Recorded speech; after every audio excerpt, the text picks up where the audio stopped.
여러분 1995년 6월 29일에 서울에서 있었던 일이 기억이 나십니까? 아마 꼭 20년 전이어서 기억이 나시는 분이 별로 없을 겁니다만은 얘기를 들으시면 기억하지 못하실 분이 아마 거의 없을 것입니다. 1995년 6월 29일에 서울 강남구 서초동에 삼풍백화점이 무너졌습니다. 그때 저는 논현동에 살고 있었습니다. 삼풍백화점하고 아주 가까운 곳이었습니다. 그리고 삼풍백화점 바로 건너편에 제가 속한 교단 본부 건물이 있었습니다. 그래서 그 건물에 자주 갔었고, 그리고 백화점 맨 꼭대기층에 찻집이 있고 음식점들이 있는 건물, 그 층이 하나 있었습니다. 자주 거기 가서 차를 마시고, 백화점에 쇼핑은 해본 적이 없는데 그 백화점을 자주 들락거렸던, 그리고 저희 교인 중에서도 그 백화점에서 죽은 사람이 있었습니다. 아주 참 끔찍한 사건이었습니다. 그때 죽은 사람이 502명이었습니다. 그리고 실종자가 6명이었습니다. 마지막까지 시신을 찾지 못한 사람들이었습니다. 그리고 부상자가 937명이었습니다. 그때 보도로는 6.25 사변 이후로 전쟁이 아닌 사고로는 최대 사건이라고 보도가 됐었습니다. 근데 제가 이 얘기를 여러분에게 떠올리는 이유는 뭔고 하니까 이 끔찍한 참화 속에서 제가 잊을 수 없는 제 한 친구 장로님 얘기가 있기 때문입니다. 사고가 난 그날 기운실에서 제게 연락을 했습니다. 이 가족들을 도와야 되겠는데, 그래서 기독교 봉사단 텐트를 하나 치고 이 근처 교회들이 함께 나서서 이 사람들을 좀 도와야 되겠는데 목사님이 좀 먼저 앞장서 달라고. 그래서 저희 교인들이 먼저 한 며칠 봉사를 시작했습니다. 그러면서 인근에 있는 교회들이 함께 참여하기 시작하면서 가족들이 서울교육대학 강당에 전부 가 있었습니다. 그리고 그 바로 강당 옆에 텐트를 한 몇 개를 치고 음식 나누어 주는 일을 계속했습니다. 아주 간단한 음식들, 아침 한 10시부터 밤 한 10시까지 그 텐트에 와서 그냥 뭐든지 오뎅이나 떡볶이나 샌드위치나 이런 간단한 음식들을 계속해서 하루 종일 그냥 나누어 줬습니다. 누구든지 오시는 분들에게. 그리고 여력이 좀 있으면 그 음식을 들고 강당 안으로 들어가서 아무것도 먹지 못하고 있는 가족들에게 음식을 좀 권하기도 하고 위로도 좀 하는 이런 사역을 시작했습니다. 한 사흘쯤 지났을 때 제가 낮 시간에 일이 잘 진행되고 있나 한번 둘러본다고 갔는데, 거기에 대학 때부터 친구인, 그때는 집사고 지금은 장로로 있는 가까운 교회 집사님이 그 자리에 있었습니다. 남자 집사님이. 그래서 제가, 아니 우 집사님 지금 근무 시간인데 이 시간에 왜 여기 와 있냐. 그러니까 저를 보고는 깜짝 놀라면서 저를 붙들고 옆에 벤치에 같이 앉았습니다. 그러면서 그 우 집사가 저한테 해준 얘기가 참 잊을 수 없는 얘기입니다. 자기 가족들하고 친구 가족들도 백화점에서 다 죽을 뻔했다는 겁니다. 무슨 얘기냐 그랬더니, 그때 그 우리 우 집사님 집이 삼풍백화점 가까운 곳에 있었습니다. 그리고 그 전날 미국에서 온 친구 가족들이 그 집에서 잤습니다. 그리고는 사고가 있던 그날 자기 와이프하고 자기 아이들하고 그리고 미국에서 온 친구 가족들하고 서울 시내 구경을 하고, 그리고 오후에 그 백화점에서 쇼핑을 하고, 그리고 자기 변호사 사무실이 백화점 바로 건너편에 있었습니다. 자기 변호사 사무실 와서 사무실 구경하고, 그리고 근처 식당에서 두 가족이 밥 먹기로 예약이 돼 있었습니다. 그런데 백화점이 5시 59분에 무너졌습니다. 백화점이 무너졌다는 소리를 듣고 뛰어나가 보니까 먼지가 풀풀 날리고 있는데, 그 속에 자기 가족들하고 친구 가족들이 있을 가능성이 거의 100%였습니다. 왜냐하면 한 6시쯤까지 혹은 한 6시 한 반까지 쇼핑을 거기에서 하고 길 건너 있는 자기 사무실로 오기로 했거든요. 그런데 59분에 무너졌거든요. 가슴이 덜덜덜 떨려서 어떻게 할 수가 없는 그런 상황에 사무실에 와서 혹시나 하고 집으로 전화를 했는데 집에서 와이프가 전화를 받으라는 겁니다. 그리고 좀 있다가 사무실로 나와서 그리고 이제 같이 가족이 식사를 하면서 들은 얘기는 뭔가 하니까 그날 아침에 서울 시내를 한 바퀴 돌고 점심 식사를 집에서 했답니다. 집에 일 도와주는 가정부 아주머니가 요리 솜씨가 좋아서 사모님 밖에 나가서 음식 먹어봐야 비싸기만 하고 자기가 집에서 정성껏 준비를 할 테니까 집으로 오시라고. 오후에 느지막하게 집에 들어와서 점심을 잘 먹고 한 3시간 넘어서 커피를 한 잔 마신 다음에 자 이제 삼풍백화점으로 갑시다. 거기가 죽을 때인 줄 모르고. 그런데 그 아주머니가 뭐라고 얘기를 했는 거 아니까 그 부인 이 집사님이 건강이 좋지 않은 사람이었습니다. 굉장히 고생을 많이 하고 있을 텐데 아유 사모님 지금도 시내 운전하고 피곤해서 안색이 별로 안 좋은데 그냥 오후에 쉬었다가 바로 사무실로 가시죠 그러더라는 겁니다. 자기는 그러고 싶은 마음도 있었을 겁니다. 그런데 그 손님들이 그날 오후만 쇼핑할 시간이 있고 그 다음날 미국으로 돌아가야 되는 사람이었습니다. 그래서 괜찮다고 가자고. 그리고 다들 가방을 들고 나서는데 이 아주머니가 현관문 앞에서 팔을 딱 벌리고 서서 사모님 안 됩니다. 그러다가 쓰러지십니다. 그러고는 팔을 벌리고 딱 막아서더라는 겁니다. 그러니까 어떻게 하겠습니까? 미국에서 온 손님들도 눈치가 있지 뭐 쇼핑에 목숨을 건 것도 아니고 아유 이 집사 그냥 우리 커피 한 잔 더 마시고 좀 쉬었다가 그러면 바로 사무실로 나가자. 그러고 앉아 있은 겁니다. 그러고 앉아 있는데 백화점 무너졌다는 뉴스가 나온 겁니다. 그러니까 남편이 친구 가족, 자기 가족이 다 살기는 했는데 지금 사람이 엄청난 사람들이 파묻혀 있고 아비규환인데 그래서 감사하다고 말할 수도 없고 죽은 사람은 뭡니까? 그러니까 뭐 어쩔 줄 몰라 하고 그러고 있다가 그 가족들이 어떻게 하고 있나 하고 한번 나와 본 겁니다. 그 서울 교대 강당에 다 있다는 얘기를 듣고 한번 나와 보는데 기독교 봉사단하고 이래 텐트가 쳐져 있으니까 크리스찬들이 여기서 봉사를 좀 하나 그러고 왔다가 저를 만난 겁니다.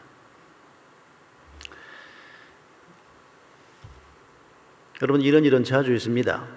여러분도 아마 들어 살면서 사람 말 한마디를 잘 듣고 목숨을 건지기도 하고 횡재를 만나기도 한 사람이 있을 겁니다. 반대로 사람 말 한마디 잘못 듣고 따라갔다가 죽을 뻔한 사람도 있고 죽은 사람은 이미 여기 없으니까 들어봐야 소용이 없고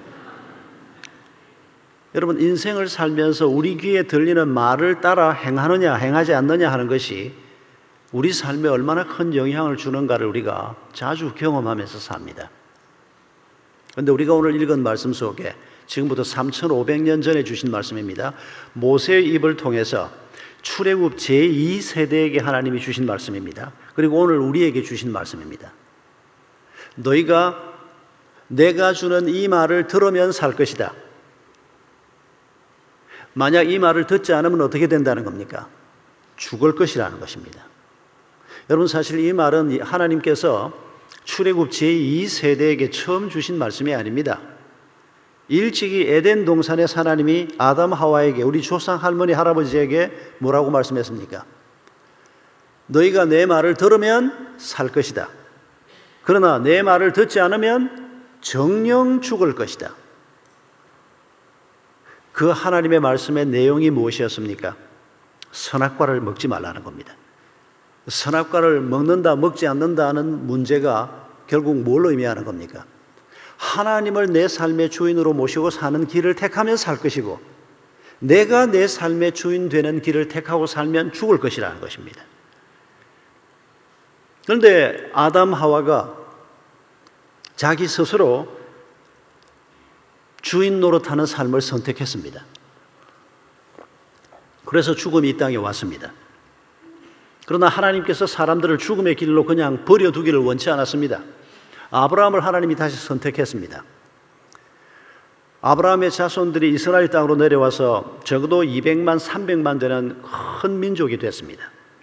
그리고 아브라함이 천국으로 가고 난 다음에 500여 년이 지난 후에 하나님께서 모세를 통해서 그 이스라엘 백성들을 불러내셨습니다.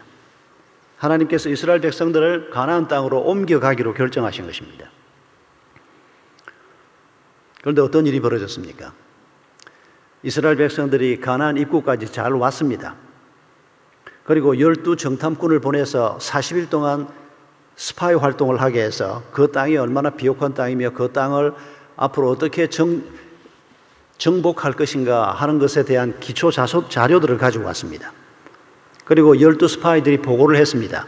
그런데 가데스바네아에서 10명의 정탐꾼들이 한 보고 내용은 지금 저 땅에 살고 있는 사람들은 거인이고 장대하고 너무 힘이 센 사람들이고 성은 높고 우리가 저 성을 부수고 그 장대한 사람들을 쳐서 하나님이 말씀하신 것처럼 저 땅을 차지하는 것은 불가능하다. 이런 보고였습니다. 그런데 두 사람의 정탐꾼은 아니다. 저들이 아무리 힘이 세고 강대해도 하나님이 우리에게 주신다고 약속하셨으니까 우리가 저 땅을 차지할 수 있다. 10대 2였습니다. 대부분의 이스라엘 백성들이 10사람의 보고를 들으면서 마음이 녹아버렸습니다. 그리고 하나님을 원망했습니다. 우리를 죽일 데가 없어서 여기로 끌고 와서 우리를 죽인단 말인가? 그 두 정탐꾼 여호수아와 갈렙이었습니다. 아니다. 저들은 우리의 밥이다. 하나님이 저들을 우리 손에 이미 붙여주었지 않느냐? 그러나 소용이 없었습니다. 그 끔찍한 사건 이후에 이스라엘 백성들은 가나안 땅으로 들어갈 수가 없었습니다. 들어갈 준비가 되어 있지 않지 않습니까? 전쟁 준비도 되어 있지 않고 하나님이 약속하신 고지가 눈앞에 있는데 거기에서 돌아서게 됩니다. 그리고 하나님께서 40년을 약 한 40년 가까이를 광야길을 다시 돌게 하면서 여호수아 갈렙 두 사람만 빼고는 가데스 바네아에서 울면서 하나님을 원망했던 그때 20살이 넘은 기성세대는 전부 다 광야에서 묻어버립니다. 그리고 40여 년이 지난 후에 출애굽 제2세대 부모들이 그렇게 실패했을 때 미성년자였던 사람들 그리고 광야에서 태어난 사람들 이런 사람들이 출애굽 40년이 지난 후에 다시 가나안 땅 앞에 서게 된 겁니다. 그때 하나님이 주신 말씀이 신명기 말씀입니다. 신명기는 세 편의 설교인데 지금 이제 곧 가나안 땅으로 들어가야 될 새로운 하나님의 약속의 말씀을 가지고 저 땅으로 들어가야 할 백성들을 눈앞에 놓고 너희들이 출애굽 제1세대 너희 부모 세대의 실패를 기억해라. 너희들은 내가 주는 이 약속의 말씀을 따라서 사는 길을 걸어가라. 그게 바로 신명기 말씀입니다. 여러분 이 말씀은 모든 시대의 그리스도인들에게 그대로 적용되는 말씀입니다. 오늘 우리에게도 하나님께서 말씀하십니다. 우리가 2000년 전에 살건 3500년 전에 살건 현재 살건 이스라엘 땅에 살건 한국 땅에 살건 미국 땅에 살건 간에 우리에게 주어진 길이 있습니다. 어쩌다가 미국까지 오셨습니까?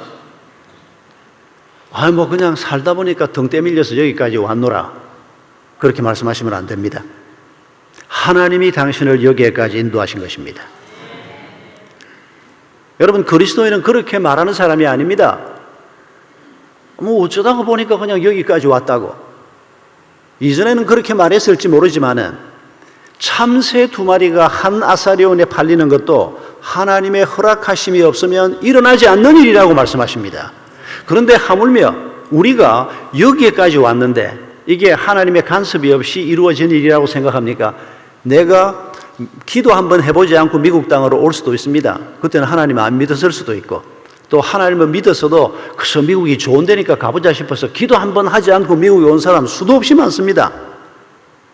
예, 기도 한번 안 했더라도 그건 잘한 건 아닙니다만은 그렇더라도 지금 생각해 보니까 내 발걸음을 인도하신 분이 하나님이시다. 그게 그리스도인의 생각입니다. 그리고 우리가 예수 그리스도를 만나고 그리고 내가 남은 생을 어떻게 살 것인가? 하나님의 말씀이 주는 길을 따라 걸어가라는 것입니다. 그러면 살 것이라는 겁니다. 특히 우리가 주의해야 할 것은 뭔가 하니까 여러분 아르뱅주의라고 하는 말을 혹시 들어보신 적이 있습니까? 한국에서 최근에 어떤 분이 쓴 표현이고 그렇게 널리 알려진 표현이 아니어서 처음 들을지 모르겠습니다만은 이 아르뱅주의라고 하는 이 표현은 어떤 젊은 목사님이 쓴 책 얘기인데 아르메니안주의와 까르뱅주의의 합성어입니다. 이런 말 없습니다. 그냥 그 목사님이 만든 겁니다. 근데 재미있어서 제가 인용을 하는 건데, 아르메니안주의와 까르뱅주의 다 그만두고 아르메니안주의와 까르뱅주의의 나쁜 점만 따모아서 가지고 있는 게 아르뱅주의라는 겁니다. 아르뱅주의자가 한국에 있느냐? 그 저자가 얘기합니다. 모르겠다. 근데 적어도 한 사람은 틀림없이 있었다. 그 한 사람이 누구냐? 자기였다는 겁니다. 그러니까 간략하게 말하면 무슨 소린고 하니까 이 사람이 말하는 아르뱅주의는 그런 겁니다. 하나님께서 우리를 아시고 부르시고 의롭다 하시고 그리고 우리를 영화롭게 하시는 구원의 여정으로 우리를 부르셨습니다. 그런데 이 사람이 경험한 바에 의하면 자기가 잘못 배웠는지 아니면 자기를 잘못 가르친 분 때문이었는지 어쨌든지 간에 자기가 아르뱅주의자라고 하는 것을 느낀 것은 하나님이 나를 창세전부터 아시고, 참 놀라운 표현입니다.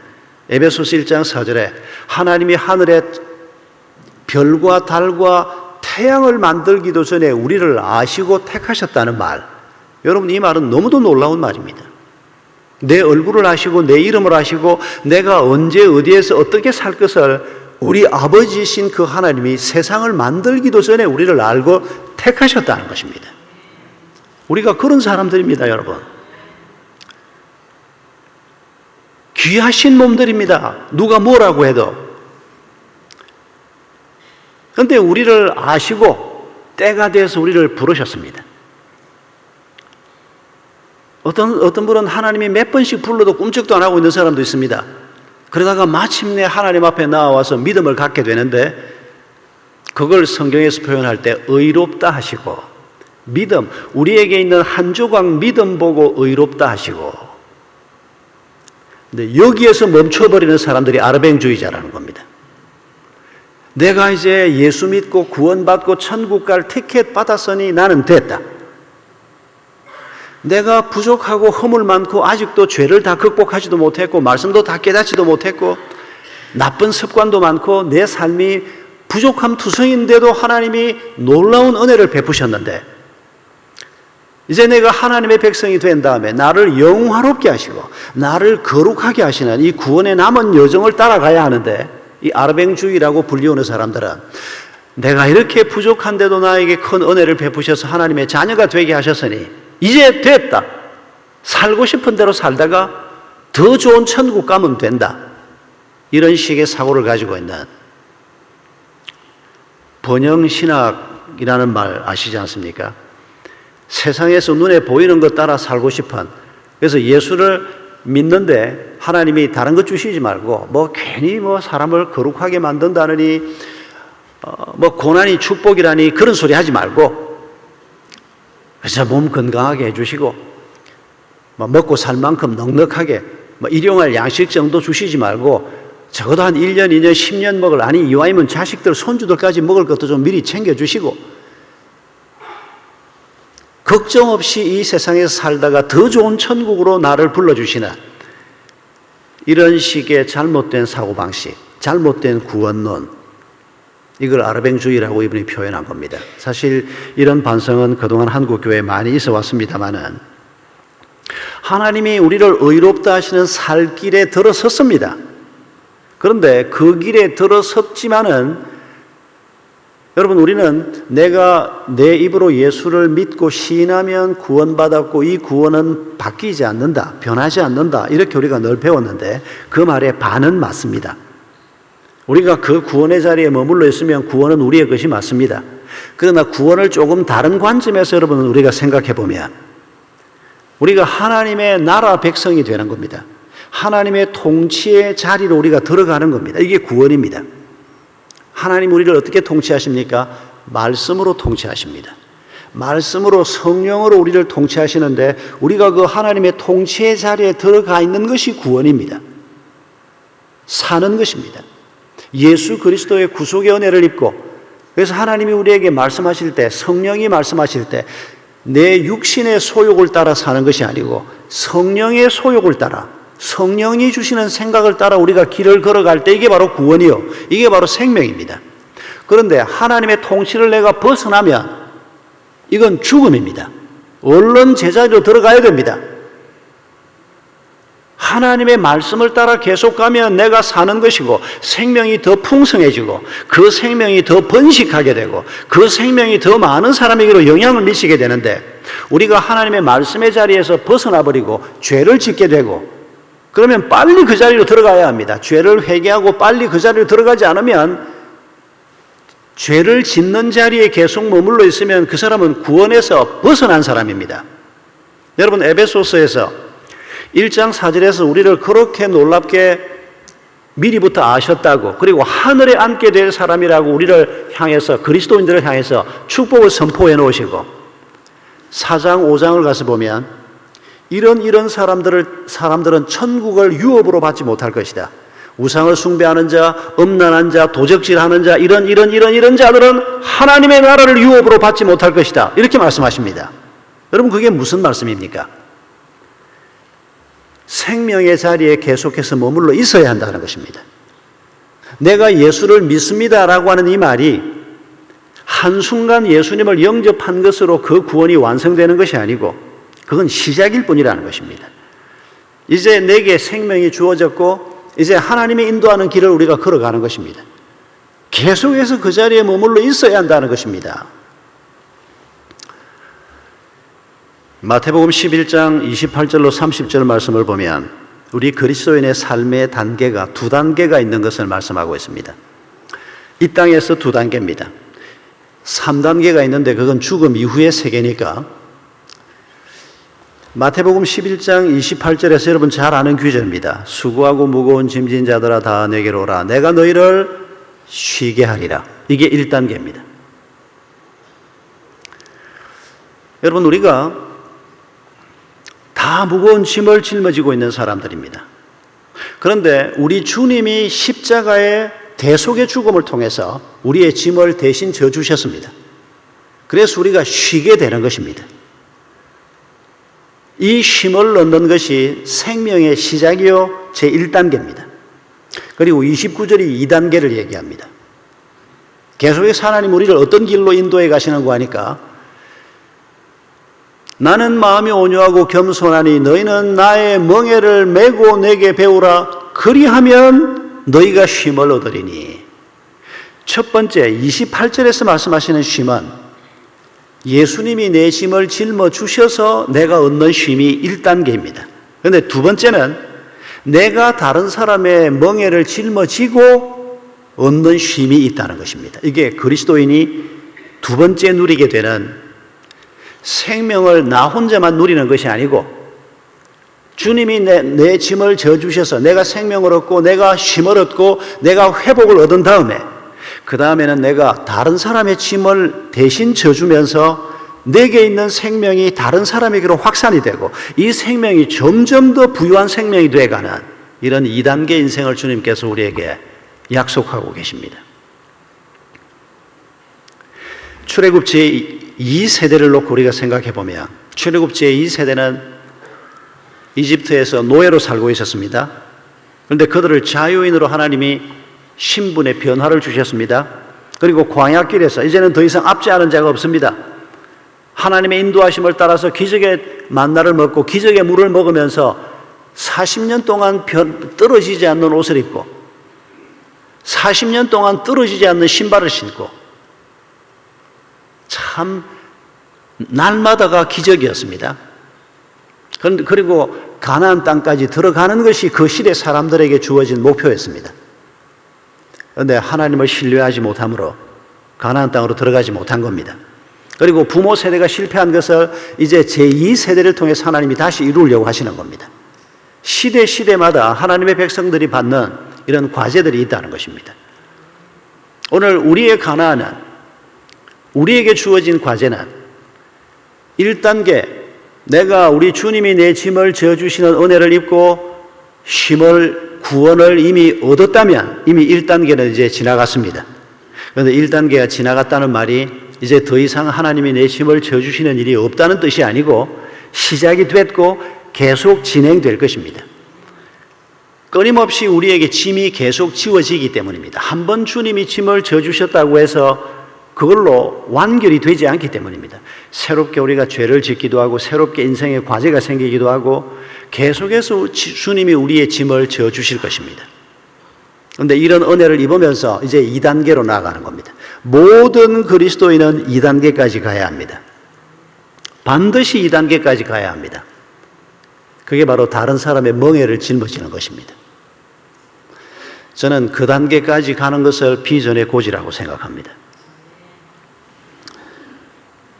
꽤 오래전입니다. 한 10년 됐는지 한 8년 됐는지 여러 해 전에 제가 뉴욕에 갔다가 한 오후 한 3시쯤 도착을 했는데 호텔에 들어가니까 한 4시 반쯤 됐습니다. 씻고 간단하게 저녁을 먹고 딱 자고 싶은데 안내를 나온 집사님이 뭐라 그러는 거 하니까 목사님 오늘 물어보지도 않고 스케줄을 하나 만들었습니다 이러는 겁니다.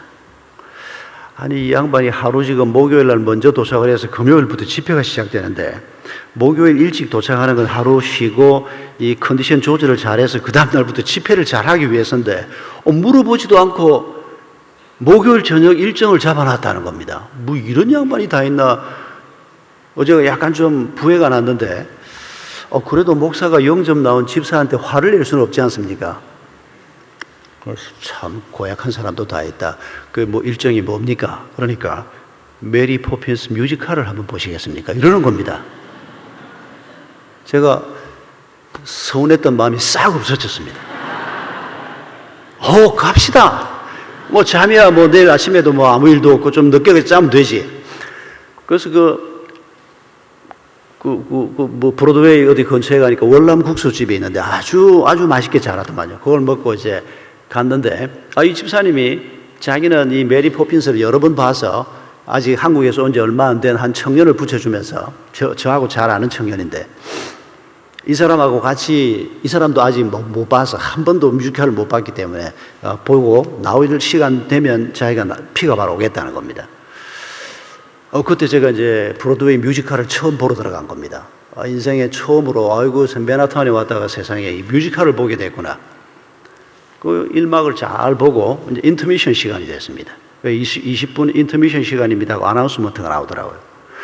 그런데 뉴욕에 와서 산지 한 1년쯤 된 나를 지금 안내하러 나온 이 친구가 뭐라 그러는 거 하니까 아니 목사님 무슨 뮤지컬이 하다가 말죠. 이 친구는 한 번도 뮤지컬 같은 걸 보러 온 적이 없는 겁니다. 한국에서도. 인터미션이 있다는 것조차 모르고 그리고 인터미션이라는 단어도 모르는 겁니다. 미국에 산 지가 맨하탄에 산 지가 1년이 됐는데 맨날 한국 사람들하고만 일을 하니까 그러면서 막 의심도 하지 않고 뚜벅뚜벅 목사님 가십시다 그러고 걸어 나가는 겁니다. 제가 얼마나 입장이 난처했는지 내가 일단 쥐가 나가니까 나도 따라 나갔습니다. 그 나가니까 입구에 있던 그 청년들이 그 기도 보는 청년들이 들어갔다가 바깥으로 나갔다가 다시 들어오려고 하면 티켓을 잘 챙기라. 근데 이 사람이 또 그걸 못 알아듣는 겁니다. 그냥 이 친구가 뭐라 그러지요? 그러고 쑥 나가버리는 겁니다, 그냥. 그래서 제가, 이막이 있다, 그 소리를 해야 되나, 말아야 되나, 따라가면서 계속 고민하다가 내가, 이막이 있다, 그러면 얘가 얼마나 창피하겠습니까? 지는 지금 맨하탄 산지 1년 됐고, 나를 안내하기 위해서 지금 나갔는데. 그날 결국 이막은 못 보고 집에 왔습니다. 우리를 데리러 오는 사람이 안 오는 겁니다. 안 올 수밖에. 1막이 더 있는데, 지금. 내가 말을 못하고 거기 택시를 타고 들어갔거든요. 저를 호텔에 내려주고 저는 숙소로 갔거든. 그 다음날 아침에 이 형제가 이제 목사님 죄송합니다. 이막이 있는 줄도 모르고 그 다음날 그 상황이 파기됐습니다만은 여러분 누가 저를 보고 메리 포핀스 뮤지컬을 봤냐 그러면 제가 봤다 그래야 됩니까? 안 봤다 그래야 됩니까? 1막은 봤는데 2막은 못 봤습니다. 뮤지컬은 보다가 말아도 괜찮습니다. 그런데 우리가 그리스도인으로 살아가면서 하나님께서 우리를 한 단계 우리의 생명을 선물로 주시고 그리고 그 다음 단계 우리의 길을 인도해 가시는데 이런 우리를 인도하시는 살 길이 지금 우리 앞에 열려 있는데 이 길을 따라가지 못하고 아예 그냥 교회 마당만 밟고 예수가 누군지도 모르고 그냥 30년, 40년 신앙생활을 했는데도 예수 그리스도가 어떤 분인지를 알지 못한 채 예배당에 앉아있는 사람들이 얼마나 많은가를 잊지 마셔야 합니다. 돌아가신 옥하는 목사님은 한번 그런 말씀을 하신 적이 있습니다. 자기 교회 성도들 중에서 30%만 중생한 그리스도인이면 자기가 목사로서 하나님 앞에 가서 할 말이 있겠다고. 한 수년 전에 그 말씀을 하셨습니다. 제가 그때 깜짝 놀랐습니다. 사랑의 교회는 여타 대규모 교회들하고 좀 다른 교회입니다. 그냥 축복받는다고 모여드는 그런 교회가 아니고 정말 그리스도인으로 살아보려고 몸부림을 치는 목사님 자신이 그런 분이요. 그 교회는 보통 그런 대형 교회하고 다른 교회인 걸 제가 너무 잘 알고 있습니다. 그런데 30%라니요? 그 대화를 할 때 제가 목사님 바로 옆자리에 앉아 있었습니다. 그래서 제가 목사님한테 물었습니다. 목사님, 30%는 너무한 거 아닙니까? 그때 저는 영국 가서 공부 마치고 돌아와서 이제 목회를 본격적으로 시작하는 단계에 있을 때인데, 그때 옥하는 목사님이 제게 다시 한 얘기가 뭔가 하니까, 너도 목회해봐. 내가 과장하는 건지. 그 말이 잊혀지지가 않습니다. 정말 예수 그리스도가 내 삶의 주인이시고 정말 예수 그리스도의 길을 따라가려고 작정을 하고 있는 그리스도인이 30%만 있다면 목사로서 할 말이 있겠다. 그 말을 저도 늘 기억하고 있습니다. 우리가 예수 그리스도가 주인이라고 말은 하는데 정작 우리 삶 속에서는 돈이 주인 노릇하고 있고 학벌이 주인 노릇하고 있고 엉뚱한 것이 주인 노릇하고 있는 경우가 얼마나 많은지 모릅니다.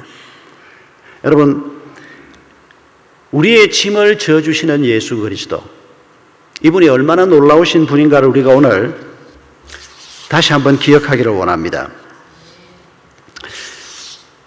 예수 그리스도에 관한 수많은 예언들 얘기를 우리가 교회 생활하면서 많이 듣습니다만 오늘 이거 하나 소개하고 싶습니다.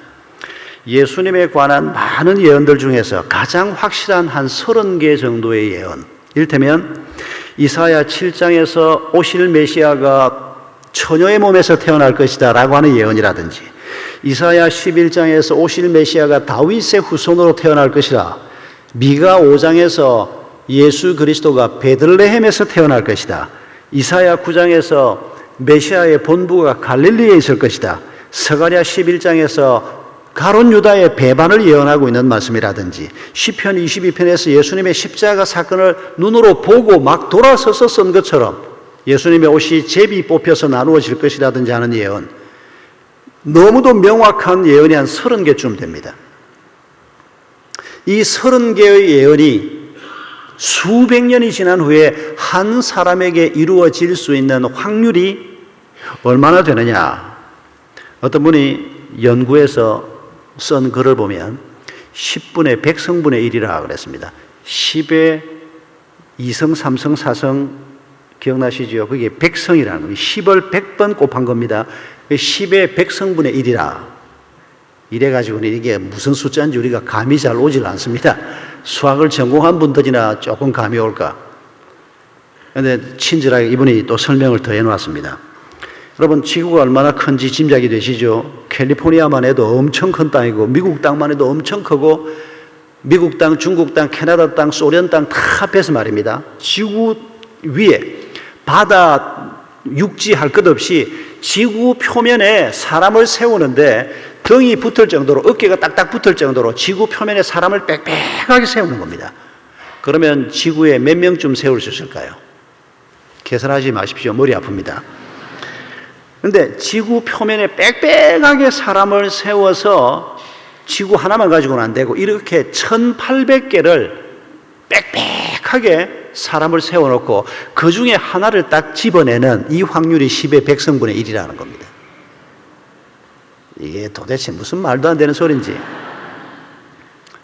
다시 말하면 예수님에 관한 수백 가지 예언 중에서 한 30개 정도만 가지고 이 30개의 예언이 300년 후에, 500년 후에, 700년 후에 한 사람에게 이루어질 수 있는 가능성이 그 정도로 불가능한 확률이라는 겁니다. 그런데 그 예수 그리스도가 오셨습니다. 그 예수 그리스도가 2000년 전에 베들레헴에서 태어나셨습니다. 그분이 십자가를 짊어지시고 돌아가셨습니다. 테텔레스타이라는 내가 다 이루었다. 내가 값을 다 치루었다. 그 말이 무슨 말입니까? 십자가 위에서 외치신 그 말씀. 우리의 죄의 값을 치루었다는 것입니다. 우리가 담당해야 될 그 죄값, 우리 부모가 물려준 죄의 값, 내가 스스로 범한 죄의 값, 우리 속에 있는 수많은 상처들, 누구도 씻어줄 수 없고 내 스스로도 어떤 재주로도 씻을 수 없는 그 죄, 그 상처, 그 허물을 우리 주님께서 십자가에 달려 죽으심으로 우리의 죄값을 대신 담당하시고 우리는 그 예수 그리스도를 믿으면 성령께서 우리에게 감화와 감동하셔서 우리도 모르는 사이에 우리 속에 있는 눈물을 닦아주시고 우리도 모르는 사이에 우리 속에 있는 더러운 모든 것들을 씻어주시고 하나님 알지 못하는 사람들은 과거는 바뀌지 않는다고 얘기합니다. 그러나 하나님을 만난 사람들은 압니다. 우리의 과거도 하나님은 바꾸십니다. 우리의 과거가 진홍같이 붉은 죄로 가득한 그런 과거라고 할지라도 우리 하나님은 양털같이 이게 바꾸신다고 말씀하십니다. 그 과거에 짓눌려서 그 고통 때문에 견딜 수 없어 하던 사람들이 그 과거로부터 벗어나는 것입니다. 죄사함 베푸신 주님의 은혜를 입고 생명을 얻는 것입니다. 진태라고 하는 아이가 있었습니다. 공부를 아주 잘하는 아이였습니다. 아이가 셋 있는 집의 장남이었는데 그 아버지가 무슨 상처가 많았는지 매일 술 먹고 마누라 패는 게 일과인 사람이었습니다. 그 집의 장남이 진태라는 아이였습니다. 이 아이가 공부를 아주 잘했다는데 아버지가 술만 먹고 들어오면 엄마를 때리고 아이들을 때리고 이런 가정에서 이 아이가 가출을 하고 그러다가 소년원에 끌려 들어가고 점점 힘든 삶을 살았습니다. 그런데 소년원에 끌려 들어가고 이러면서도 이 아이가 학교를 중단했는데도 그래도 어떻게 공부를 해가지고 중졸, 그러니까 고입 검정고시에서 자격을 따놓고 고졸 대입 검정고시에 자격을 따놓고 머리가 있고 아주 열정도 있는 아이였습니다. 그런데 가정은 점점 무너지기 시작합니다. 청년이 됐는데 어느 날 아버지가 어머니를 또 때리는데 더 이상 견딜 수가 없어가지고 그 아버지를 죽여버렸습니다. 그냥. 그런데 아버지에 대한 분노가 너무 커서 아버지를 그냥 죽인 게 아니고 공기총으로 쏘아서 죽이고 그 아버지를 사지를 절단을 하고 그 아버지 시신을 또 유기를 합니다. 죄질이 너무 나쁘다 그래가지고 사형 선고를 받았습니다. 부모를 죽인 죄인들이 꽤 많이 있습니다만은 가끔씩 무기형을 받는 사람들도 있습니다. 그런데 이 진태 경우는 죄질이 아주 나쁘다. 그 어머니가 장씨인데 이 아들 때문에 견딜 수가 없었습니다. 남편이 죽어버렸는데 이제 장남도 아버지 죽인 죄 때문에 죽어 마땅한 인간을 죽인 죄 때문에 자기 아들도 이제 죽는다. 이 어머니가 견딜 수가 없었습니다. 이 진태라는 청년이 감옥에 끌려 들어가서 사형 선고를 받고 앉아 있는데 얼마나 기가 막힙니까? 죽음에 대한 두려움, 자기 인생이 그 어려운 중에서도 검정고시 시험을 보고 하면서 나름대로 꿈을 꾸었는데 모든 게 다 무너져 버린 겁니다. 절망하고 있는 진태에게 어떤 사람이 와서 복음을 전했습니다. 귀에 들리질 않았습니다. 아무리 네 죄가 무거워도 하나님께서 너의 죄를 씻어줄 수 있다. 예수 그리스도께서 십자가에 달려 죽으신 것은 너의 죄값을 위한 것이었다. 믿을 수가 없었습니다. 들리지가 않았습니다. 가슴에 와 닿지가 않았습니다. 문 목사라는 분이 계속해서 또 다른 분도 전도한 분이 있었습니다. 계속해서 이 진태에게 복음을 전하는데 전혀 들리지가 않았습니다. 들으면 오히려 더 마음의 죄책감만 더 컸습니다. 그런데 결정적인 순간이 왔습니다. 계속해서 밤에 잠을 자면 그 교수형 받는 꿈을 꾸는 겁니다. 막 목이 졸리고 막 그냥 진땀이 나고 언제 끌려나가서 죽을지 모르니까.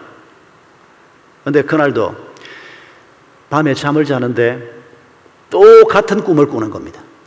자기가 끌려나가서 그 두려운 순간이 지나고 포성줄에 묶여서 두건이 써여지고 그리고는 목이 졸려서 탁 매달리는데 꿈속에서 막 비명을 지르는데 숨이 넘어가기 직전에 그 두려운 꿈을 꾸는데 숨이 끊어지기 직전쯤이라고 느껴지는데 두건이 이렇게 벗겨지는데 보니까 자기 얼굴이 아닌 겁니다.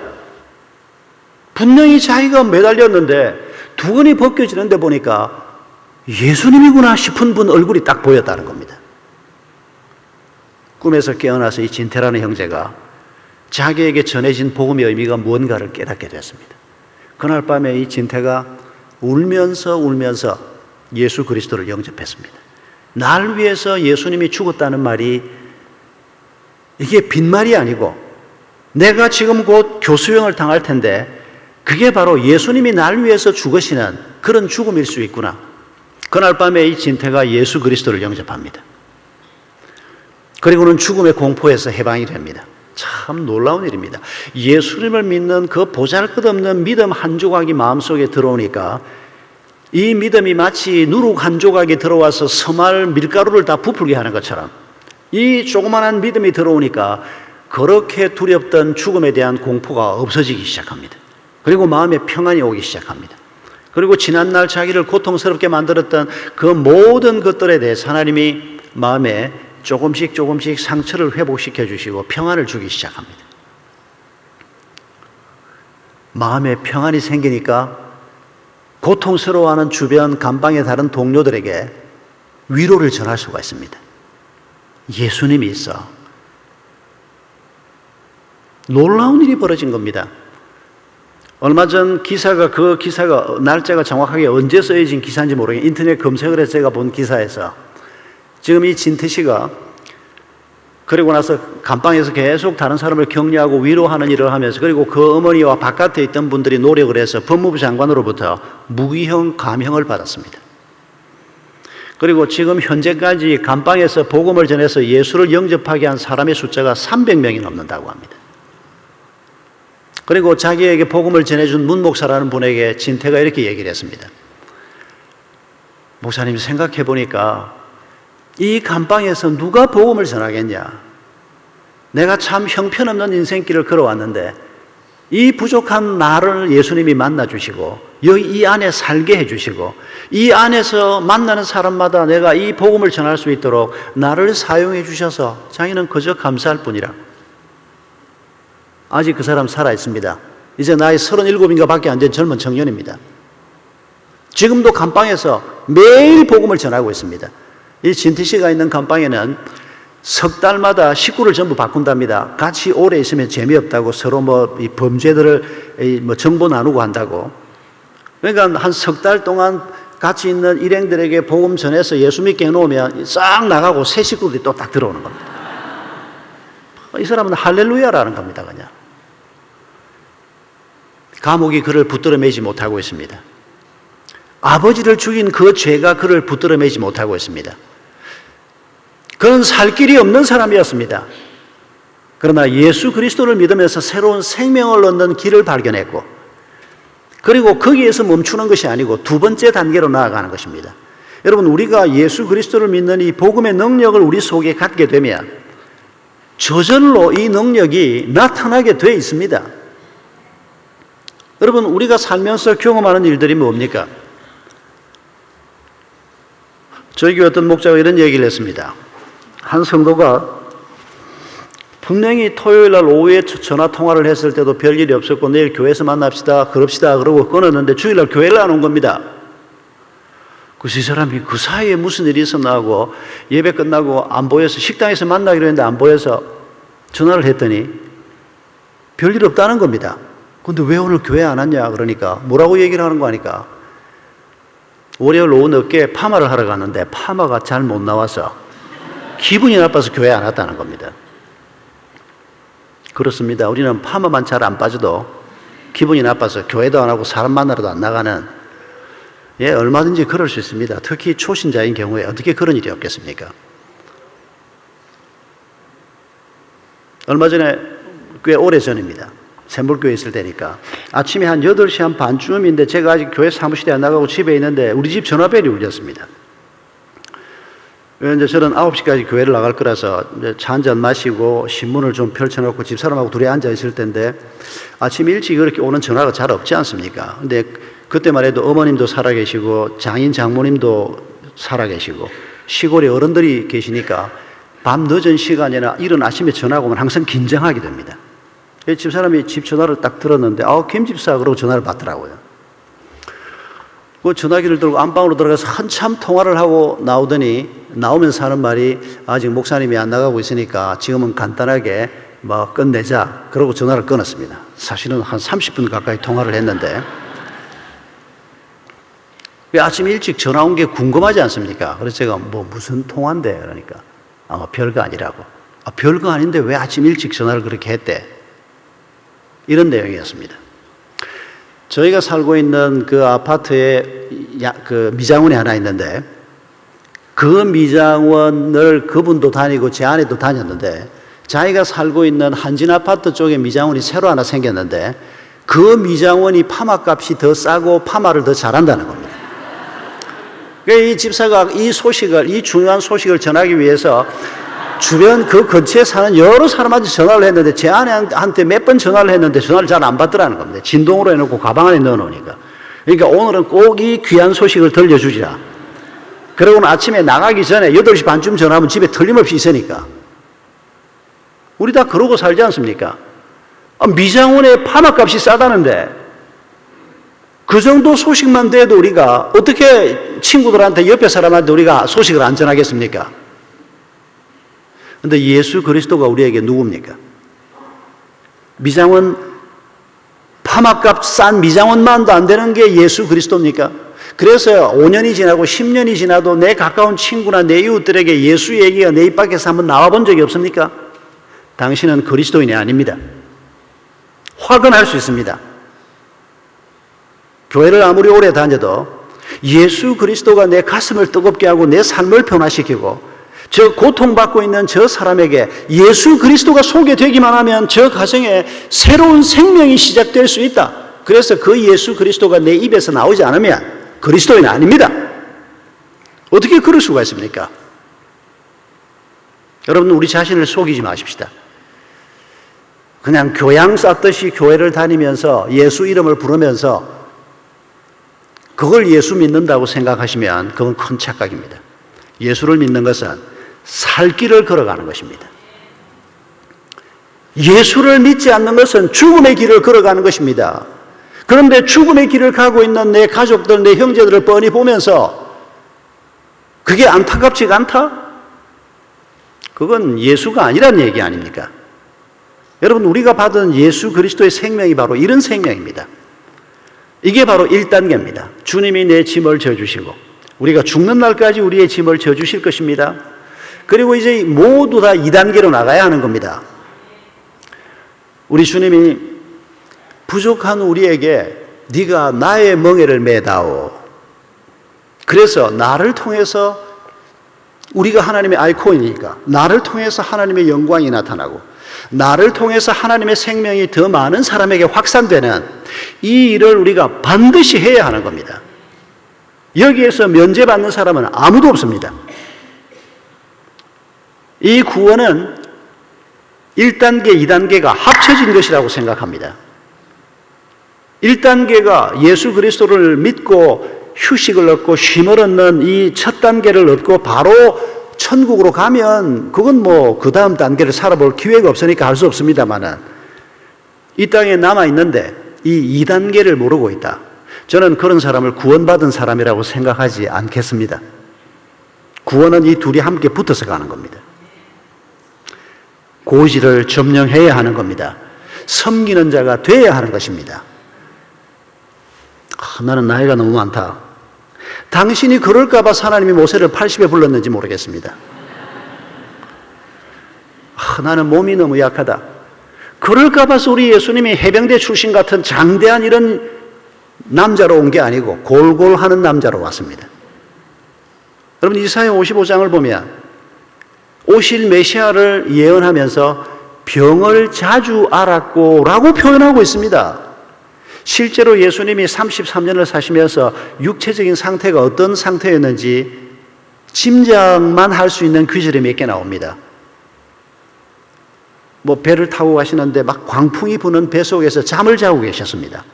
이걸 어떻게 해석해야 될지 모르지만 저는 그때 제자들은 다 멀쩡하게 있었습니다. 그런데 예수님이 너무 사역을 한다고 지쳐서 그렇기도 하지만은 예수님은 그렇게 강한 아주 건강한 체질의 남성이 아니었습니다. 구약 예언과 상황을 합해보면 다른 제자 그룹들보다 일을 많이 하시기도 했고 신경을 많이 쓰시기도 했지만은 몸이 더 허약해서 바람에 막 불어제끼는 그 속에서 잠을 주무시고 계셨던 거 아닐까, 이런 짐작을 가능케 합니다. 핑계하지 마십시오. 가방끈이 짧다, 그런 것도 핑계하는 게 아닙니다. 예수님의 제자들 중에서 가방끈 긴 남자는 몇 없었습니다. 한둘밖에 없었습니다. 마태나 바울 빼고는 전부 다 국졸 정도였습니다. 미국이 어딘지는 모르겠습니다. 제가 어떤 목사님의 글에서 읽었는데 글을 모르는 할머니가 교회를 나왔습니다. 목사님의 설교 외에는 성경을 못 읽으니까 그냥 설교만 들으면서 은혜를 받고 교회에서 성경 공부 참여하고 해서 복음에 대한 큰 도전을 안게 된 할머니였습니다. 그런데 글을 모릅니다. 성경을 읽을 수 없고 글을 배우려고 하니까 시간은 자꾸 걸리고, 전도가 하고 싶은데 글을 모르니까 전도하기가 쉽지 않은데 하나님 앞에 기도를 열심히 했습니다. 하나님, 전도를 좀 하고 싶은데 나는 글도 모르고 성경도 모르고 언변도 부족하고 어떻게 하면 좋습니까? 그런데 어느 날 하나님이 아이디어를 주셨습니다. 이 할머니가 성경을 큼직한 걸 하나 샀답니다. 그리고 교회 젊은 집사를 불러서 자기가 은혜 받은 성경 귀절들을 찾아서 빨갛게 줄을 그어달라고, 그 귀절들을 읽으면 자기가 할 말이 있는 겁니다. 그리고는 거기에 딱 표시를 해서 자기 집 근처에 중고등학교가 있었답니다. 아이들이 하교를 하고 자기 집 앞을 이렇게 이제 막 지나서 집으로 돌아가는데 이 할머니가 자기 집 문 앞에 의자를 2개를 딱 갖다 놓고 그 앞에 성경을 들고 앉아 있는 겁니다. 그리고 지나가는 아이들 중에서 한 아이를 부르는 겁니다. 얘야, 나 좀 도와줄래? 내가 성경을 읽고 싶은데 내가 글을 모른다. 진짜거든요. 할머니가 글을 모르니까. 그러니까 너 날 위해서 성경을 좀 읽어줄래? 그러면 착한 아이가 하나 옆에 와서 앉는 겁니다. 또 때로는 어떤 다른 친구도 옆에 와서, 같이 가던 친구가 같이 와서 옆에 서는 겁니다. 그러면 할머니가 표시해 놓은 그 귀절들을 펴는 겁니다. 요한복음 3장 16절. 얘야, 이거 한번 읽어줄래? 더 크게. 한 번 더 읽어줄래? 너에게 무슨 뜻인지 알겠니? 이렇게 대화가 시작되는 겁니다. 이 할머니는 이름이 누군지 모릅니다. 그런데 이렇게 비슷하게 전도했던 도로시라고 하는 할머니가 있었습니다. 꼭 이 할머니하고 상황이 비슷합니다. 이 할머니는 글을 모르는 분은 아닙니다. 이 할머니는 아이들 다 키워서 출가시키고 남편 먼저 천국 가고 혼자 사는, 연금으로 사는 할머니였는데 꼭 이 할머니처럼 학교 근방에 사시는 분이었습니다. 그 이분이 복음에 열정이 있어서 자기 집 앞을 지나다니는 아이들을 위해서 연금을 가지고 사니까 부유하지 않습니다. 그러나 밀가루 조금 사다가 쿠키 굽는 건 할 수 있습니다. 이 할머니가 쿠키를 맛있게 구워놓고 차를 준비를 해서 지나가는 아이들을 집으로 초대를 하는 겁니다. 그러면 고등학생들이 들어와서 같이 쿠키를 먹으면서 할머니하고 얘기하고 성경 공부를 간단하게 하고 집으로 돌아가고 이 할머니에게 복음을 들은 학생 중에 조지라고 하는 고등학생이 있었습니다. 이 할머니가 전해주는 복음을 듣고 이 아이가 생명을 얻었습니다.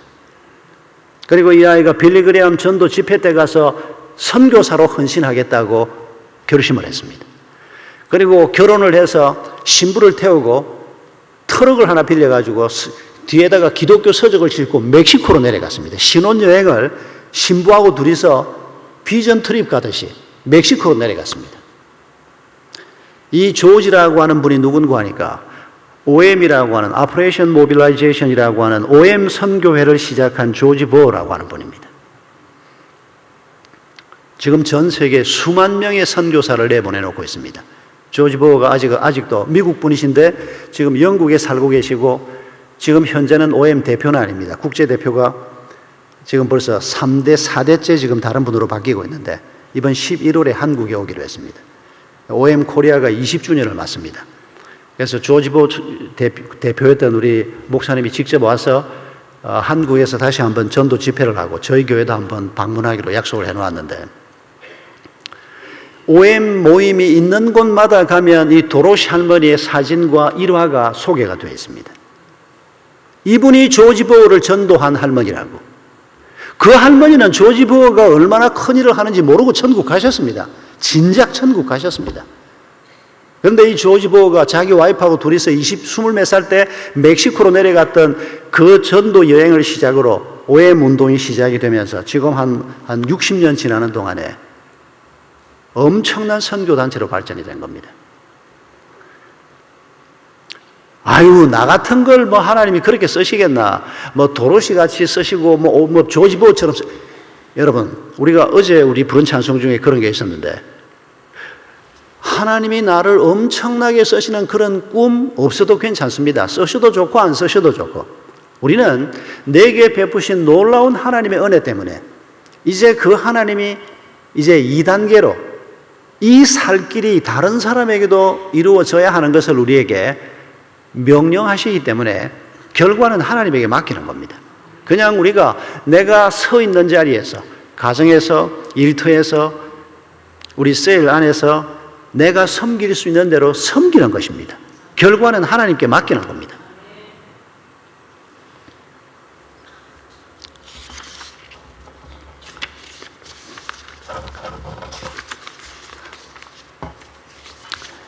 (1955년) 가을에 미국 오레곤주 유게너라고 하는 조그마한 마을에서 영화가 한 편 상연됐습니다.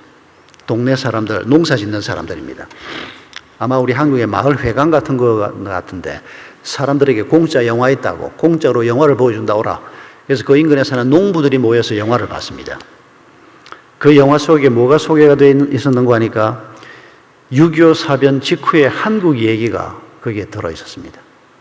폐허가 되어 있는 서울의 모습, 평양의 모습, 아이들이 거리에서 아무거나 주워 먹고 엉망진창인 1955년 4년 그 무렵의 한국의 모습을 어떤 분이 가지고 와서 이 유게너라고 하는 시골까지 그 필름을 가지고 들어온 겁니다. 그때 많은 농부들이 와서 그 영화를 봤습니다. 근데 그때 젊은 부부가, 농사 짓던 부부가 그 영화를 보면서 굉장히 마음 아파하면서 집으로 갔습니다. 특히 그 영화 중에서 뭐가 마음에 걸렸는가 하니까 전쟁통에 부모를 잃어버리고 거리에서 떠돌고 있는 아이들이 마음에 너무 밟히는 이런 젊은 부부를 하나님이 콜링을 하셨습니다. 이 두 부부가 기도할 때마다, 예배를 드릴 때마다 그 한국이란 어디 붙어 있는지도 모르는 땅에 있는 전쟁 고아들 때문에 마음이 아파가지고 이 두 분이 기도하다가 정말 돈도 없고 가방끈도 짧고 그냥 미국의 유게너라고 하는 오레곤주 저 시골에 사는 분이었습니다. 이 두 부부가 기도하면서 어느 날 결심을 했습니다. 자기들이 가지고 있는 농토 절반을 팔았습니다. 그리고 그걸 가지고 비행기 표를 구하고 한국은 날아왔습니다. 그리고는 6명의 전쟁 고아를 데리고 왔습니다. 자기가 할 수 있는 최대 수치가 이 6명 정도의 아이는 데리고 와서 우리 농장에서 이 아이들을 키워내면 이 전쟁의 폐허 속에서, 절망 속에서 살 아이들에게 도움이 되지 않겠나. 하나님 앞에 내가 그리스도인으로 할 수 있는 건 6명이다. 그렇게 생각을 하고 자기들 농토 절반을 팔아서 갔답니다. 그 6명을 데리고 왔는데 놀랍게도 주변의 교회 식구들이나 주변 사람들이 야, 그거 너만 그런 일을 할 거냐? 내가 애 하나 키우겠다. 내가 하나 키우겠다. 6명을 다 뺏겨버렸습니다. 그냥. 하나님의 뜻을 발견을 했습니다. 그리고 이분들이 나머지 농토를 팔아서 한국으로 들어왔습니다.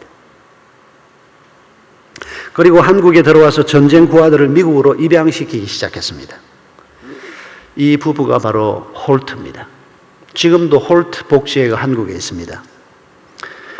여러분, 이분들이 이렇게 하나님의 콜링을 받고 제가 6명이라고 얘기했는데 8명이 시작이었습니다. 8명을 데리고 들어온 것으로 시작해서 그리고는 결국 자기들 농토까지 다 팔아서 한국에 완전히 와서 본격적으로 하나님이 콜링하신 이 입양 운동을 시작해야 되겠다. 이 홀트 부부가 그때부터 시작해서 그들 부부가 살아있는 동안에 그들 부부의 손을 통해서 미국으로 입양된 한국 입양 아들의 숫자가 18,000명입니다. 그들이 만약에 물론 입양해서 온 아이들이 다 행복하게 사는 건 아닌 거 압니다. 그러나 여러분 먹을 것도 없는 대한민국의 그 폐허 속에 있었으면 이 애들이 어떻게 됐겠습니까? 18,000명의 생명이 이 부부의 손을 통해서 미국으로 입양이 됐습니다. 그게 하나님의 그런 부르심에 순종할 때 일어났던, 여러분 성경에 있는 역사는 오늘도 반복되고 있습니다. 한국에 베이비박스라고 하는 운동이 있습니다. 그 베이비박스를 하는 목사님을 한번 불렀습니다. 제 친구 목사들하고 며칠 같이 밥을 한번 먹자고 불렀습니다. 저 신림동 저 아주 가난한 동네, 달동네인데 그 목사님한테 그러니까 이름 그대로 베이비박스입니다. 이 베이비박스가 이 양반이 하고 있는 조그마한 한 30명 모이는 교회 담벼락에 요런 통을 하나 만들어 놓은 겁니다. 그걸 왜 어떻게 시작했냐? 그러니까 미혼모들, 또 성폭행 당한 사람들, 또 철없는 아이들, 이런 아이들이 임신을 하면 어떻게 할 길이 없습니다. 대개 낙태시키고 이러는데 태어나는 아이들이 몇만 명이 계속 죽습니다. 그냥 쓰레기통에 버려지고 목 졸라서 죽이고 키울 길이 없기 때문입니다. 그러니까 이분이 그런 상황을 보면서 어떻게 하면 도울 수가 있을까? 그래서 그냥 자기가 자기 교회 담벼락에 박스를 하나 만든 겁니다. 거기다가 벨을 하나 붙여놓고 아기를 갖다 놓는 사람은 벨을 눌러서 알려주고 가세요. 그냥 처음에는 자기 동네에서만 목사님이 다니면서 조그마한 광고지를 만들어서 돌리기 시작했는데 이게 이제 알려지기 시작하면 지금 벌써 몇 년 됐거든요. 겨울에는 따뜻하게 해놓고 여름에는 시원하게 해놓고 초기에는 제주도에서 산 고등학생이 애를 안고 제주도에서 물어 거기까지 와서 애를 두고 간 학생이 있었습니다. 애를 살리고 싶은데 키울 데가 없습니다. 어린 아이들이고 사고나 이래저래해서 아기를 낳긴 했는데 이 애를 살리고 싶은데 살릴 길이 없습니다. 길이 아주 없는 건 아닙니다. 영하원도 있고 한데 이걸 눈에 잘 띄지 않으니까. 그런데 이 아이가 베이비박스 얘기를 들은 겁니다. 제주도에서 그 아기를 안고 신림동까지 와서 그 애를 갖다 놓았는데 마침 목사님이 이 애를 봤습니다. 그래서 데리고 들어와서 차를 한잔하면서 사연 얘기를 들은 겁니다. 고등학생 교복에다가 애를 싸가지고 왔었습니다. 애를 그냥 아무데나 버리면 특히 겨울에는 파출소 앞이나 이런 데다가 갖다 버리는데 바로 저체온증 때문에 죽거나 살려내도 장애인이 됩니다. 그런 애들이 수도 없이 많습니다. 이 목사님이 이 운동을 지금 하고 있는데 지난 이제 5년 됐답니다. 5년 동안 그 베이비박스를 통해서 벌써 300명의 아이들이 구출이 됐습니다. 그걸 이제 그렇게 갖다 주면 이 아이들을 이제 구청하고 연결해서 영아원으로 보내고 이런 작업들을 하는데 이 베이비박스 운동이 한국에서 조금씩 확산되고 있습니다. 여러분, 하나님께서 우리에게 기대하시는 것은 뭔지 모르겠습니다. 그러나 우리에게 예수 그리스도의 생명을 먼저 나누어 주신 그분이 이제는 너희가 내 멍에를 메라. 주님이 우리에게 지워주시는 멍에가 뭔지 한번 잘 살펴보십시오. 사역의 멍에도 있습니다. 교회에서도 멍에가 있습니다. 셀 리더가 돼서 다른 사람을 섬기는 것. 가정에서도 멍에가 있습니다. 주님이 지워주신 멍에. 부부가 서로 돕는 배필이 되는 것은 아주 중요한 주님이 우리에게 부탁하신 멍에입니다.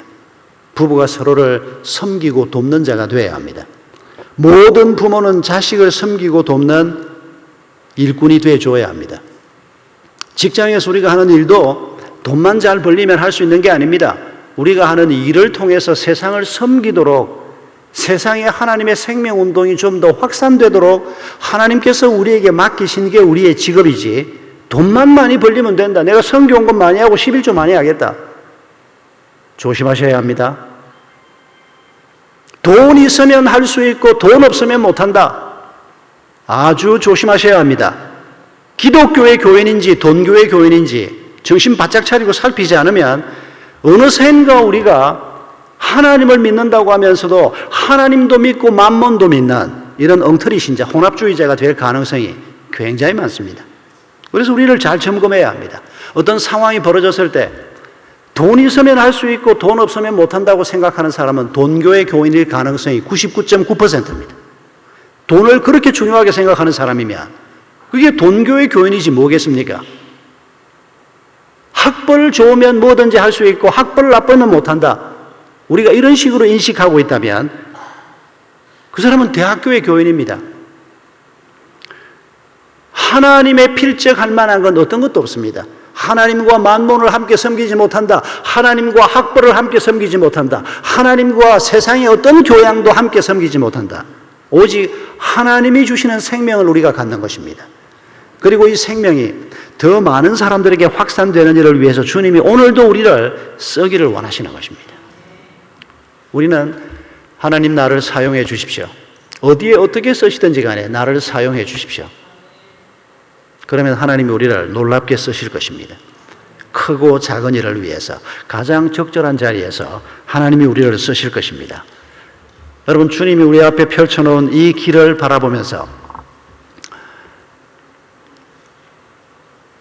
부담스럽게 생각하지 마시고 그냥 직장 다니고 한 주간 한 주간 사는 것만 해도 힘든데 무슨 너무 일을 또 하라고 저 강사는 저런 소리를 하냐 이렇게 생각하지 마시고, 여러분, 주님께서는 제가 마태복음 11장 말씀을 이미 인용했습니다마는 예수 그리스도가 우리의 짐을 져주는 것도 첫 번째 쉼이요, 우리가 주님이 지워주는 멍에를 매는 것도 두 번째 쉼이라고 말씀하셨습니다.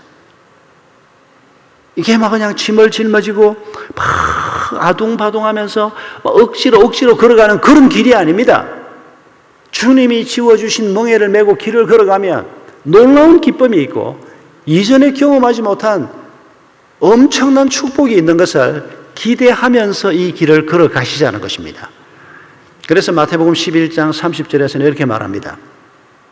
내 멍에는 쉽고 내 짐은 가볍다고 말씀하십니다. 주님이 우리에게, 이를테면 홀트 부부에게 한국의 저 전쟁 고아들을 위해서 네가 좀 나서라, 얼마나 마음이 무거우겠습니까? 하나님, 나는 인맥도 없고 무슨 돈을 많이 벌어놓은 것도 아니고 시골 구석에서 농사나 짓던 사람인데 내가 그 일을 어떻게 한단 말입니까? 아마 80된 모세가 목동으로 40년을 살던 모세에게 네 백성을 인도해라, 그 말을 들었을 때 모세의 심정에는 아주 비슷했을 겁니다. 그러나 그 부부가 순종합니다. 그 부부의 순종을 통해서 18,000명의 아이들을 살리는 일을 하나님이 1950년대, 60년대 한국 민족을 위해서 행하신 것입니다. 하나님이 어떤 결과를 주시든지 간에 우리는 하나님이 내게 무슨 일을 맡기시려고 하는가, 여러분, 기대하는 마음을 가지고 기도해 보십시다. 그러면 하나님이 하나씩 일을 이루실 것입니다. 제가 98년도에 분당에 내려왔습니다. 성남시 기독교연합회에서 연락이 왔는데 성남시에 있는 800여 개 교회가 복정동이라고 하는 빈민촌에 무료 급식소를 만들어 놓고 교회들이 매일 나와서 무료로 음식을 만들어서 나누어주는 일을 한다. 샘물교회도 그 봉사에 동참을 해라. 그래서 1년에 2번 나갔습니다. 봄에 한번 나가고 가을에 한번 나가고. 그러면 음식을 이제 만들 준비를 해서 한 10명, 15명이 새벽에 한 4시 반쯤 나가서 음식을 거기서 가서 이제 다 조리를 해가지고 한 6시 반쯤부터 음식을 나눠주기 시작합니다. 그러면 그 인근에 있는, 거기가 인간 시장이 있는 곳입니다. 그 일하러 나가는 사람들은 가서 밥 먹으니까 문제없고 일자리 찾아 나왔다가 일 못하고 그냥 집으로 돌아가는 사람들, 그리고 노숙자들, 이런 사람들 밥을 먹이는 일을 한 10년 가까이 성남시 기독교연합회가 했습니다. 저희 교회도 기쁨으로 봉사를 같이 했습니다. 그런데 몇 년 전부터 연락이 안 오는 겁니다. 그래서 제가 총무한테 전화를 해보니까 일이 너무 많아서, 그리고 협조도 잘 안 되고 해서 중단했다는 겁니다. 성남에는 기가 막힌 빈민촌이 아직도 있습니다.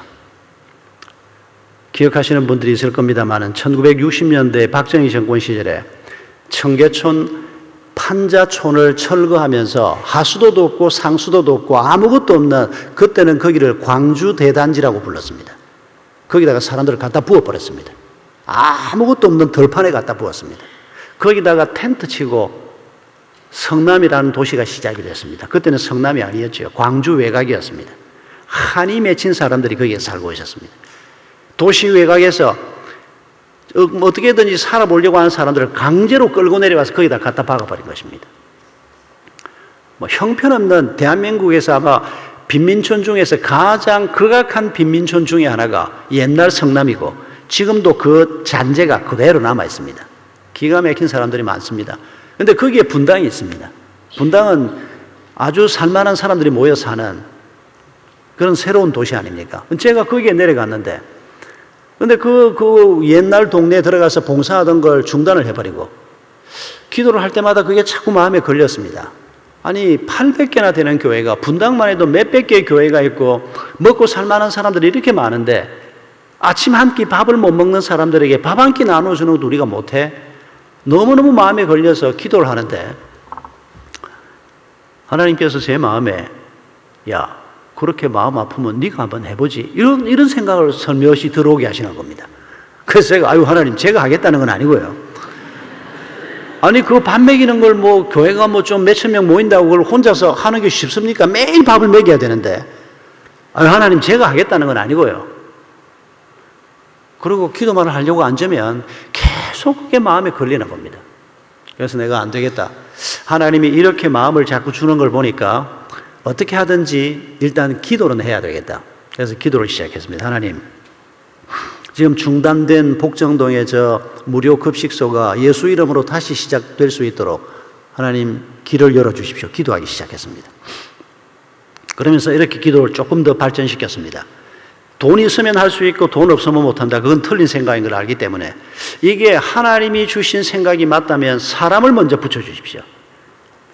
하나님, 이 일에 헌신하는 사람들이 나서면 교회에서 한번 상의를 해보겠습니다.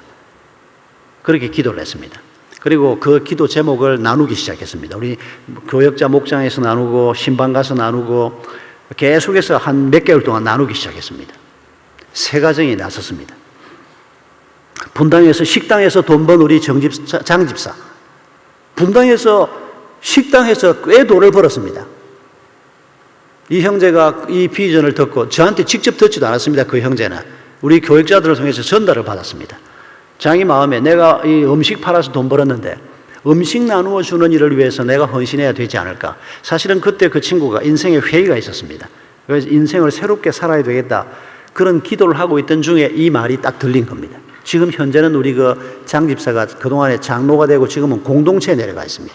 보나쿰 공동체라고 하는 공동체 운동에 헌신해서 아주 신실하게 섬기고 있는데, 그 전에 이제 그런 준비를 하고 있을 때 이 소식을 듣고 두 부부가, 목사님, 우리가 이 일에 헌신하겠습니다.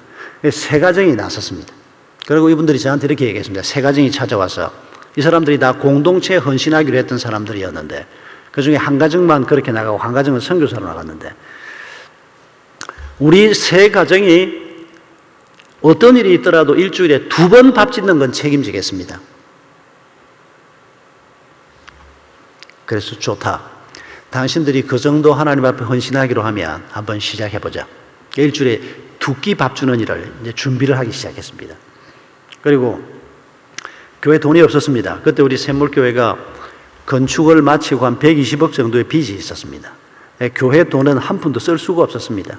제가 안 쓰겠다고 약속도 했고 쓸래봐야 쓸 돈도 없었습니다. 예산은 짜여진 대로 선교사들, 그때 우리가 61명을 파송하고 있었는데 선교사들 후원금 보내고 교회 기본적인 거 쓰고 나면 한 푼도 여유가 없었습니다.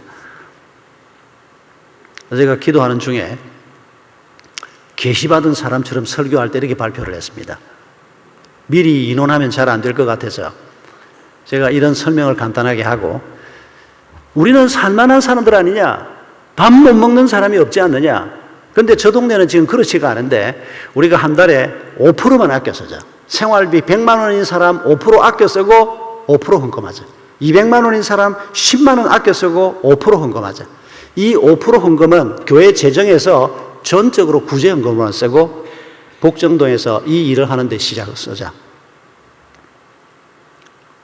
일이 이렇게 되면 장로님들 중에서 아니 목사가 상의도 안 하고 그런 큰 돈이 들어가는 일을 마음대로 하자고 해도 되냐 이렇게 분란이 날 수 있는데 참 감사하게도 제가 좋은 장로님들을 만났습니다. 우리 장로님들은 목사님이 교회 재정 부담 있는 것 뻔히 알고 교회 재정 가지고 안 되니까 하나님이 주신 저런 강한 도전 때문에 그런 방식으로 일을 하자고 제안하는구나. 단 한 사람의 불평도 없이 장로님들이 앞장서 주셨습니다. 5% 헌금을 하기 시작했습니다. 그런데 한 사람이 선교 헌금 하라 그러면 잘 안 하는 양반이 이 배고픈 사람 밥 먹이자 그러니까 마음에 감동이 와가지고 전세금 몇 천만 원을 자기 혼자서 내겠다는 겁니다. 또 어떤 사람은 부업 기구를 자기가 다 내겠다는 겁니다. 그래가지고 생각했던 것보다 빨리 시작이 됐습니다. 처음에는 이틀 밤 나누어주는 거 시작했습니다. 그러면서 한 몇 달 계획을 세워서 주변 교회들을 모으기 시작했습니다. 그리고 시작하면서 샘물교회라는 이름은 한 군데도 쓰지 않았습니다. 그냥 사랑마루라고 하는 이름으로. 그리고 주변 교회를 불러 모으기 시작했습니다. 그리고 기독교 연합회에 불러 모으기 시작했습니다. 성남시 기독교 연합회에서 나를 사회봉사위원장으로 임명을 해달라. 내가 성남시 기독교 연합회 이름으로 이 일을 하겠다. 그분들이 허락을 했습니다. 지금은 일주일에 7일 중에서 6번 밥을 나누어주고 매일 아침마다 350명 가량이 와서 밥을 먹습니다. 그리고 이 사람들을 전도하기 위해서 주일날 예배를 따로 드립니다. 바로 그 식당에서 한 50평 정도 되는 식당인데 기가 막힌 사람들이 아직 이제 한국이 뭐 선진국 문턱에 들어왔다 그러지만 기가 막힌 사람들이 아직도 얼마나 많은지 모릅니다. 거기 밥 먹으러 오는 사람들은 대부분 그런 분들입니다. 밥 한 끼를 먹을 수 없는 분들. 한국이 살만한 나라가 된 것은 사실이지만 미국 땅에도 노숙자 많이 있듯이 한국도 마찬가지입니다. 가장 거늘진 곳에 있는 분들입니다. 그런데 그분들이 우리 사회에서 가장 거늘진 곳에 있는 분들일 거라 생각하고 사역을 시작했는데 해보니까 아니었습니다. 어느 날 제가 아침에 나가 있는 날이었는데 어떤 할머니 한 분이 안 가고 서 계시는 겁니다. 그래서 제가 가까이 가서 할머니 식사 다 하셨는데 왜 안 가시고 계십니까? 그러니까 아주 주저주저하면서 밥을 조금 얻어가면 안 되겠냐는 겁니다. 왜 그러시냐? 그러니까 자기 집에 영감이 아파 누워 있다는 겁니다. 걸어 나올 수가 없다는 겁니다. 그래서 제가 우리 상임 이사를 불러서 얘기를 했더니 그럼 목사님 이 할머니를 조금 기다리게 해달라고. 이런 사람이 많이 있어서 밥 가져가라 그러면 모자라니까 다 끝나고 난 다음에 이분 건 따로 좀 챙겨줄 수 있다고. 파악을 해보니까 그 빈민촌 한가운데 있는 곳인데도 불구하고 거기에 밥 먹으러 걸어 나오지 못하는 사람들이 꽤 많이 그 동네에 살고 있었습니다. 몸져 누워있는 사람들, 걷지를 못하는 사람들, 또 겨울이 되면 아예 거동을 못하는 사람들, 그냥 집에 누워서 뭐 라면이나 하나 끓여 먹고 뭐 빵이나 하나 뜯어 먹고 앉아 있고 누가 뭐 생활 보호사 같은 사람이 와서 누가 돌봐주면 조금 돌봄을 받고 이런 분들이 뜻밖의 굉장히 많았습니다. 그래서 한 가지 더 시작을 했습니다. 그분들에게 음식을 만들어서 직접 들고 방문하는 일을 시작했습니다. 그 일은 그 근처에 있는 개척교회 목사님들의 지원을 받았습니다. 음식은 우리가 나누어 줄 테니까 이 동네에서 교회를 하고 있는 당신들이 이 음식을 들고 한 집 한 집 방문을 해서 전도도 하고 격려도 하면 어떠냐? 아주 좋다고. 그래서 그 인근에 있는 개척교회 목사님들하고 성도들이 와서 우리가 준비한 음식을 들고 일주일에 한 두어 차례씩 수십 집들을 방문하는 일을 요즘 열심히 하고 있습니다. 여러분, 하나님이 우리한테 어떤 일을 부탁할지 어떤 일을 명할지 모르겠습니다. 그러나 먼저 가까이에서부터 살피십시다. 제일 먼저 부부가 서로 어떻게 서로 도울까를 살피는 겁니다. 부부는 서로 돕는 배필입니다. 바라는 배필이 아닙니다. 이 인간이 나한테 뭘 잘해줄까 그거 기대하고 살면 그 집은 사랑의 눈물의 씨앗이 되는 집안이 되는 겁니다. 돕는 배필이 되면 하나님의 평화가 넘치는 가정이 될 겁니다. 가정부터 시작입니다. 항상 거기에서 우리가 서로 섬기고 도우면서 우리의 가정이 에베소서 5장 26절 27절에 있는 대로 흠도 티도 없는 영광스러운 하나님의 교회로 세워지는 것. 여러분, 이 영적 고지를 바라보고 나아가십시다. 우리의 자녀를 하나님의 사람으로 키워야 합니다. 좋은 학교를 가고 건강하고 좋은 짝 만나고 이 모든 일에 앞서서 우리가 목숨 걸고 걸어가려고 하는 이 생명의 길을 우리 아이들도 함께 걸어갈 수 있도록 이거 우리 하지 못하면 여러분 천국 문 앞에 섰을 때 하나님께서 너 몇 평집에 살다 왔냐? 너 연봉이 얼마였느냐? 그런 거 묻지 않을 겁니다. 네 아이는 내 백성이 맞느냐? 그건 틀림없이 물으실 겁니다. 제가 영국에 공부하러 갔을 때 저희 튜터 교수님이 집으로 우리 이제 튜터링 하는 학생들을 초대를 해 주었습니다. 사모님이 아주 그 피아니스트였는데 아주 멋쟁이였습니다. 이제 우리가 그 학생들 중에서 나이가 제일 많다고 이제 교수님 부부가 앉고 우리 부부를 제일 이제 교수님 가까이 앉혔습니다. 그래서 사모님이 뭐 이런저런 질문을 하는데 그냥 질문을 하게 내버려 두면 굉장히 어려운 질문을 많이 합니다. 뭐 한국의 뭐 정치적인 상황이며 이런 거 물으면 답하기가 참 어렵습니다. 그래서 제가 영국 가서 곧 깨달은 게 뭔가 하니까 내가 먼저 질문을 해야 주도권을 잡고 영어에 좀 덜 쫄린다. 그러니까 노인네들을 만나면 아이가 맺히고 손주가 맺히고 그 손주들이 어떤 애냐 그러면 너무너무 좋아하시면서 사진 보여줘가면서 뭐 그러면 시간 다 갑니다. 그러면 뭐 한국의 교회가 어떠냐 이런 거 물어볼 여가도 없습니다.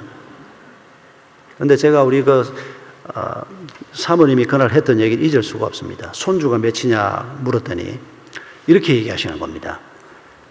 남자아이가 셋이고 여자아이가 둘인데 그 중에 하나이는 천국에 갔고 나머지 아이 누구는 예수님을 영접했고 누구는 아직까지 예수님을 영접하지 못하고 있는 상태에 있다. 이렇게 설명을 하시는 겁니다.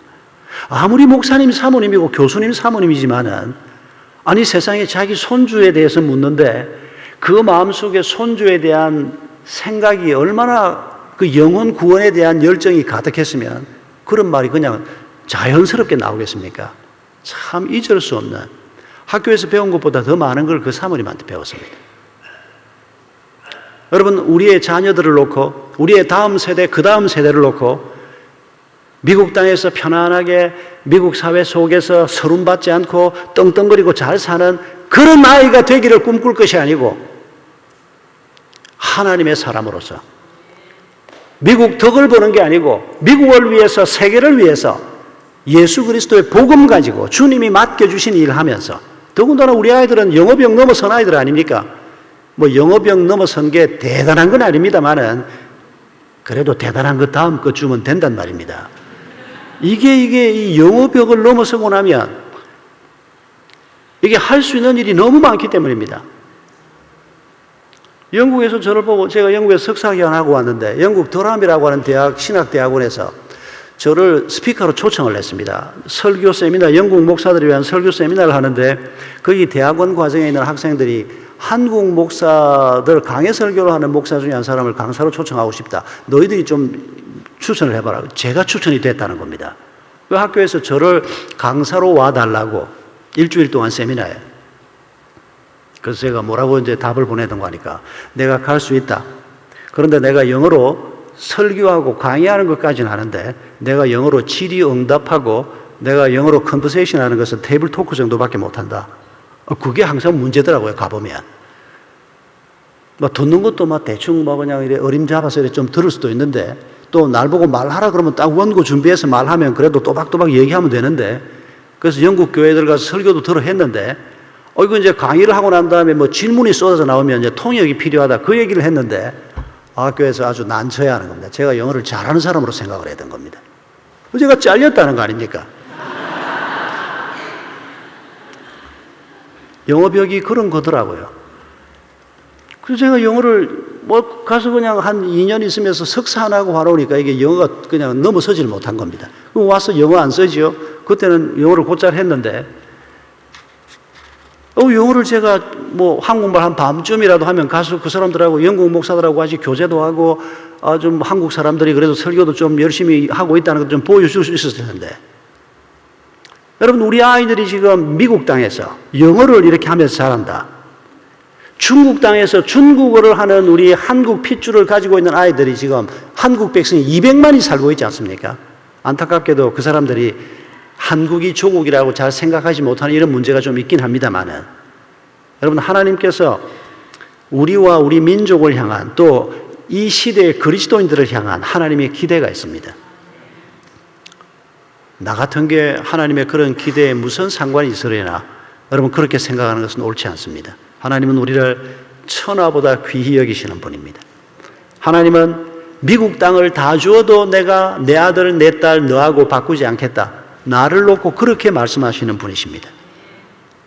여러분, 우리를 아무렇게나 여기지 말고 내가 5년을 이 땅에 더 있다가건 10년을 더 있다가건 내가 이 땅에 머물러 있다 가는 동안에 내가 하나님을 위해서 하나님께서 내게 맡겨주신 어떤 짐을 짊어지고 가다가 갈 것인가, 그리고 그 짐을 짊어질 때 얼마나 놀라운 평화와 기쁨이 내 삶 속에 임할 것인가, 이런 기대를 가지고 우리가 오늘 함께 하나님 앞에 기도하기를 원합니다.